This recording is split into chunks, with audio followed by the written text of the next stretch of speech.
Hi and welcome to the comparison review between LG 49 UH664V and Philips 49 PUS6501.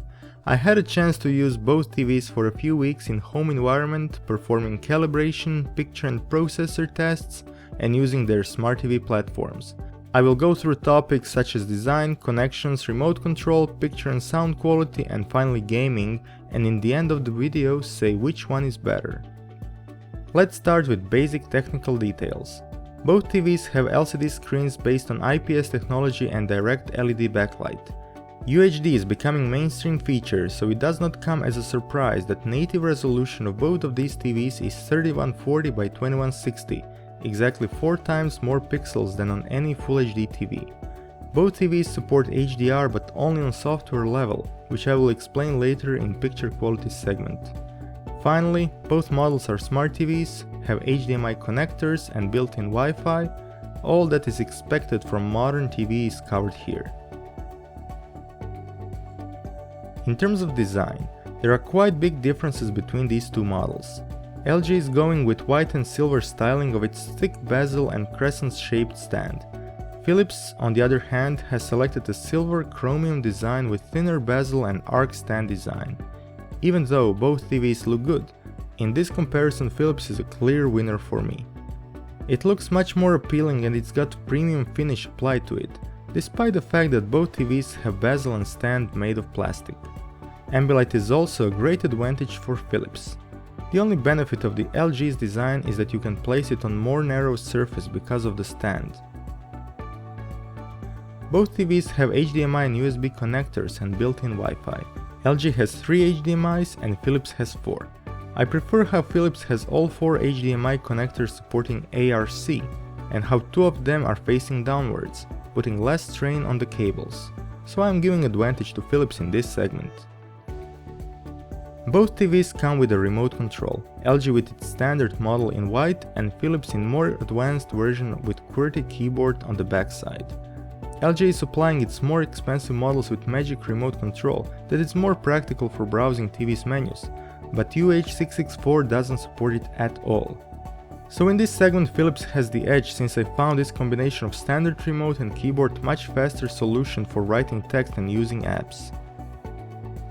Both TVs support USB keyboards and mice and also smartphone remote control apps, so user has more options. Still, judging purely on what's inside the package, Philips wins in this segment. Coming to Smart TV platform, LG's model is based on company's own 3rd generation WebOS, and Philips is using Android TV in version 5.1. Both platforms were first introduced in 2014 and over the years advanced in terms of content, speed, and stability. I'm really on the fence here because both platforms offer many options and are pleasant to use. I see improvements on both sides. I've never seen so fast WebOS interface and I've never seen so stable Android TV. WebOS gets plus from me in terms of simplicity and Philips gets plus for quantity and diversity of apps. In Smart TV segment, this comparison ends in a draw. So we've come to the most interesting segment for sure, picture quality. You can check links below for detailed calibration videos for each of these models, so I will focus here on the differences. As I said earlier, both TVs have IPS panel technology, so ANSI contrast is below 900 to 1 and black is not as dark as on TVs with different VA panel types.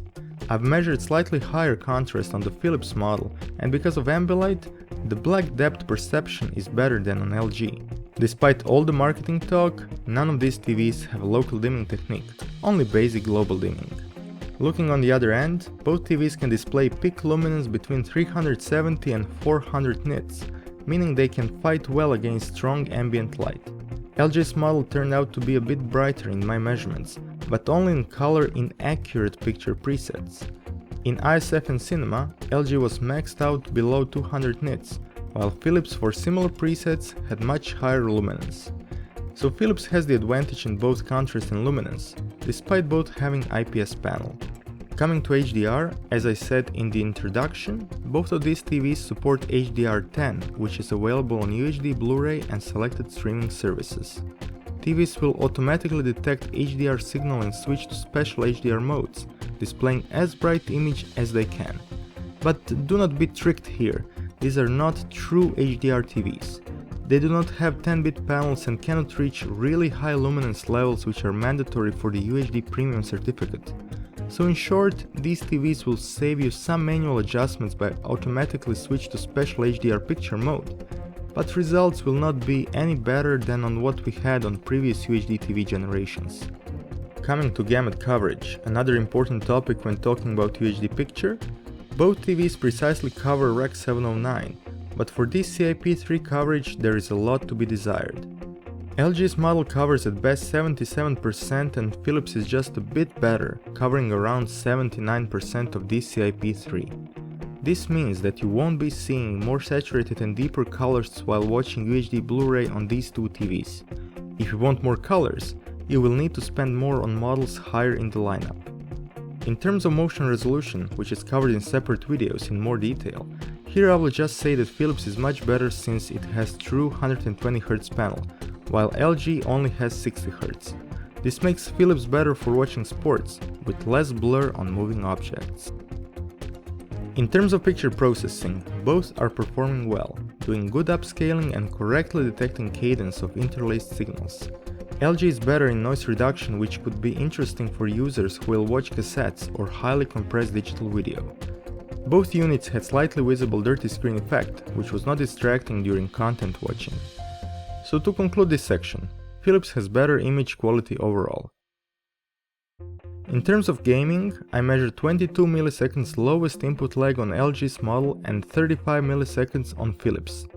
Still, I would give advantage to Philips, since it has better colors by default in PC mode, while LG you should calibrate in game mode for the best result. So in this segment Philips wins for big majority of gamers. Only hardcore online gamers should aim towards LG because of lower input lag. Finally, both TVs have stereo speakers facing downwards and offer average sound quality for this class. So a draw here.